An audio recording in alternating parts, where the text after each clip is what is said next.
안녕하세요.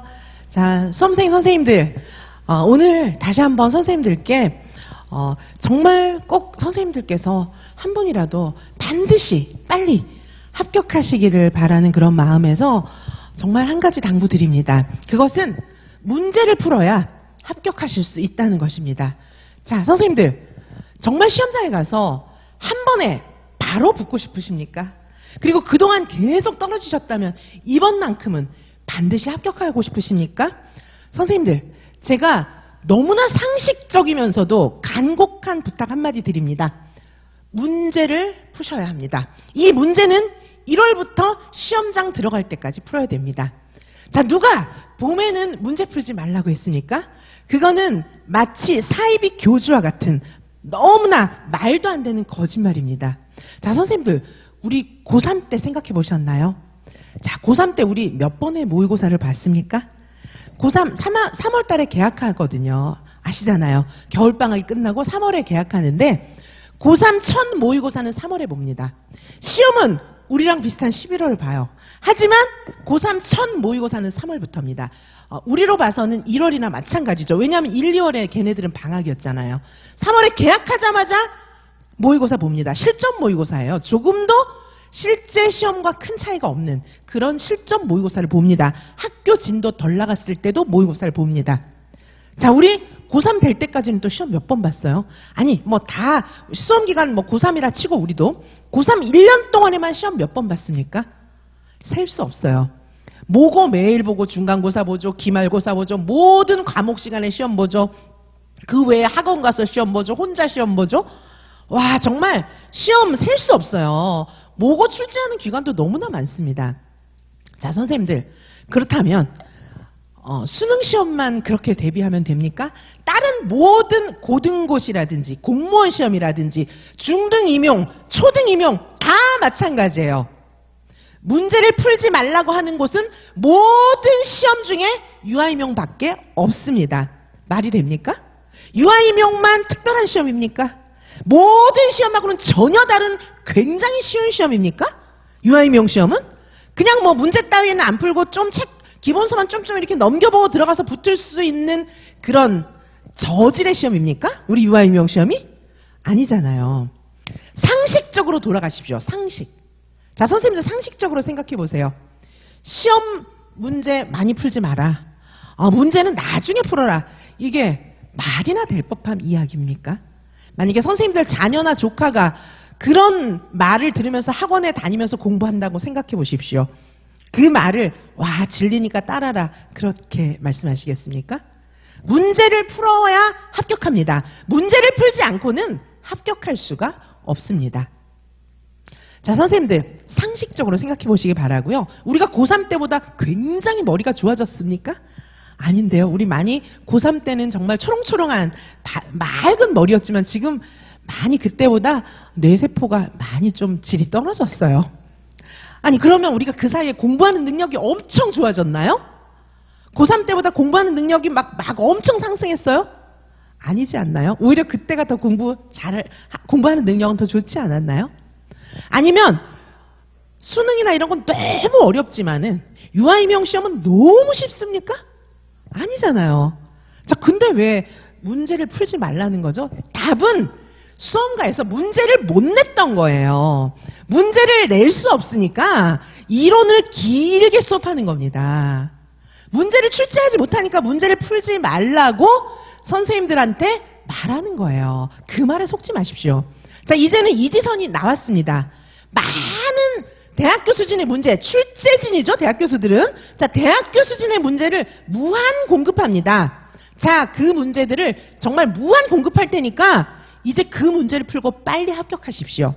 선생님들, 그리고 수험생들의 상황도 예전과는 달라졌습니다. 예전에는 문제가 없어서 풀고 싶어도 다들 못 풀었어요. 근데 이제는 이지선이 문제를 마음껏 공급하기 때문에 이제는 푸는 분들이 있어요. 그런데 선생님만 안 푸시겠습니까? 자, 이제는 이지선이 많은 문제를 공급하기 때문에 많은 선생님들이 이미 1월부터 문제를 풀고 계십니다. 자, 저에게 많은 선생님들이 카톡도 보내고 이렇게 하시는데요. 안 풀리던 문제가 정말 풀리네요. 이런 말 많이 하세요. 자, 선생님들 1월부터 우리는 문제를 풀어야 돼요. 자, 근데 어떻게 푸냐? 문제 푸는 방식이 너무 촌스러워요, 선생님들. 왜냐하면 문제를 풀어본 적이 없으니까 촌스럽게 생각할 수밖에 없어요. 문제를 많이 풀어본 사람들은 문제도 벌써 세련됐어요. 자, 문제 푸는 방식도 벌써 세련됩니다. 왜냐하면 많은 문제를 푸는 방식은 여러 가지가 있어요. 문제 푸는 방식이 어떻게 한 가지만 있겠습니까? 자, 선생님들 옷 우리 한 벌로 그냥 아침에 자고 일어나서부터 밤에 잘 때까지 한 벌로 계속 버팁니까? 잘 때는 잠옷 입고, 봄에는 봄옷 입고, 겨울에는 겨울옷 입고, 그리고 뭐 친구 결혼식 갈 때는 또 이렇게 정장 입고, 그다음에 운동할 때는 추리닝 입고, 그 상황에 맞게 옷 입잖아요. 식사도 마찬가지예요. 한 메뉴 처음부터 끝까지 그냥 태어나서 죽을 때까지 똑같은 메뉴만 먹습니까? 이유식 할 때도 있었다가, 그 다음에 또 학교 급식도 했다가, 그다음에 만찬, 정찬 이런 것도 했다가, 그냥 뭐 빵으로 때우기도 했다가, 뭐 이렇게 하시잖아요. 그때마다 바뀌는 거거든요. 문제 푸는 방식도 마찬가지예요. 자, 선생님들, 초수 선생님이나 초반에 문제를 풀 때는 어떻게 하시는 거냐 하면요, 문제를 스스로 푸는 게 아니에요. 문제를 실전목으로 푸는 거는 제가 나중에 실전목도 엄청 공급해 드릴 텐데, 그때는 정말 실전처럼 푸세요. 그리고 저희 1월 달부터 실전모고 치는 그런 시험도 있었어요. 그때는 실전모고처럼 해보세요.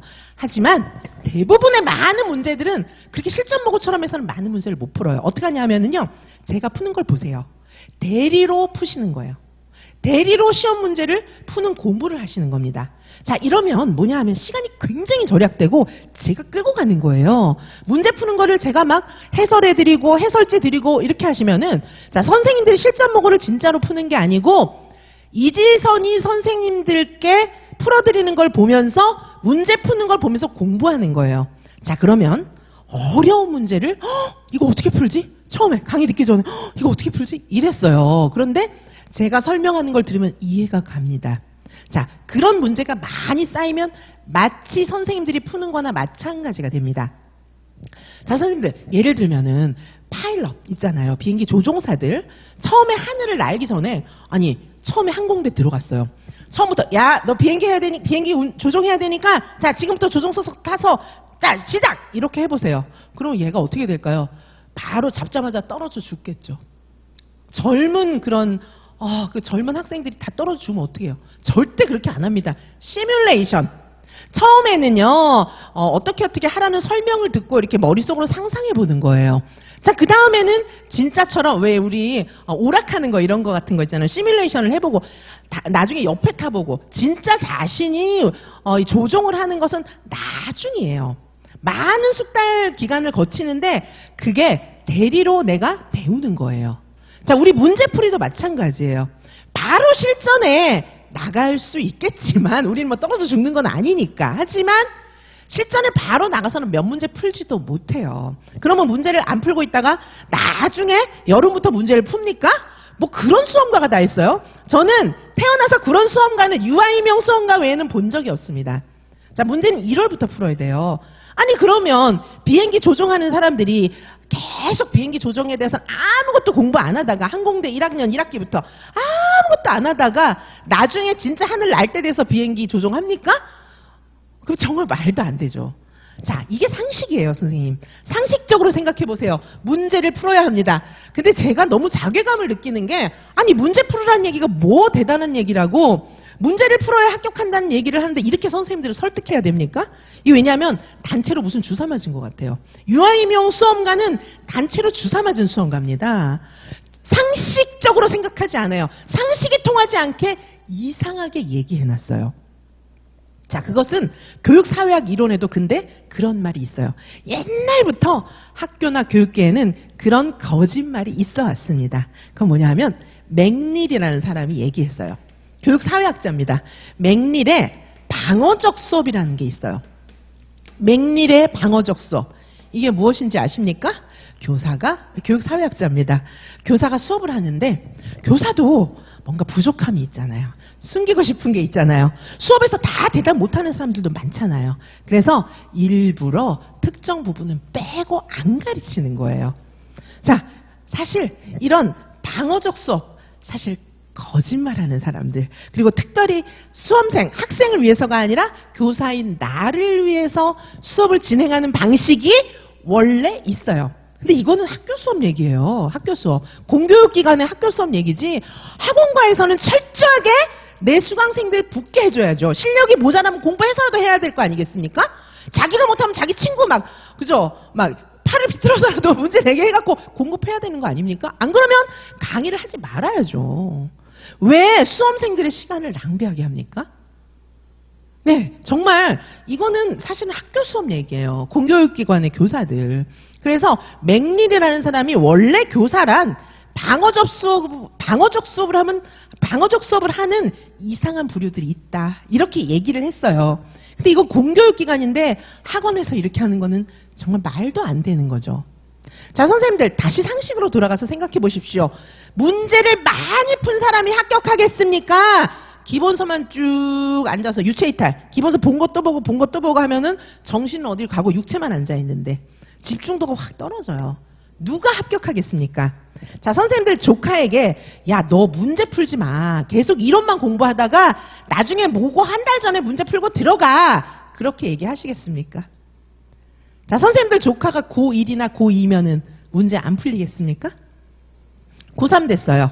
자, 몇 문제 풀고 들어가라고 하시겠습니까? 문제는 정말 많이 풀어야 되고요. 그 다음에 저는 이제 예전에 수학 정석 갖고 공부를 했는데 정석 수학에 막 설명만 있는 게 아니에요. 처음부터 끝까지 문제예요. 자, 문제를 내가 스스로 푸는 게 아니라 해설이 쫙 나와 있어요. 그 문제의 해설을 공부하면서 수학 문제 푸는 방법을 배우도록 되어 있는 것이 수학 정석책의 구성이고 그 외에 다른 수학책들도 대부분 그렇게 되어 있습니다. 자, 우리 초등학교 1학년 때부터 고3 때까지 교과서의 편제를 한번 보세요. 이론만 쫙 있는 책이 어디가 있습니까? 단원별로, 그 다음에 단원 안에서도 챕터별로, 장별로, 절별로 확인 문제가 다 있었어요. 문제를 안 풀고 공부를 해라. 굉장히 비상식적이고 미신적인 잘못된 이야기입니다. 선생님들 시험 빨리 붙고 싶으세요? 문제를 많이 푸세요. 저질 문제 말고 대학교 수준이 출제한 실제 시험장에서 만나볼 수 있는 그런 문제라야 가치가 있습니다. 자, 선생님들 공교육기관에서도 맥릴이라는 사람이 방어적 수업이라는 게 있다. 교사가 일부러 자기 보호하려고 자기 합리화하려고 일부러 거짓말하는 부분이 있다라고 이야기했습니다. 공교육기관의 얘기죠. 학원가에서 이렇게 한다는 건 말도 안 되는 겁니다. 선생님의 인생을 걸고 공부하시는데 선생님들 빨리 합격하는 비결, 시험장 가서 이게 뭐야 무슨 문제야 내가 공부한 거 안 나왔어 울지 않으시려면 지금부터 많은 문제를 푸시기 바랍니다. 특별히 N수생 선생님들 커트라인을 넘지 못하셨습니까? 그동안 컷-2점, 컷-5점 이내에서 계속 몇 년을 보내셨습니까? 문제를 많이 푸시면 바로 올해는 커트라인을 훌쩍 넘어서 합격할 수 있습니다. 자, 선생님들 상식적으로 생각해 주십시오. 문제를 많이 풀어야 합격합니다. 이지선이 전해드리는, 간곡하게 전해드리는 합격 비결입니다. 문제를 많이 풀어야 합격하실 수 있습니다. 감사합니다.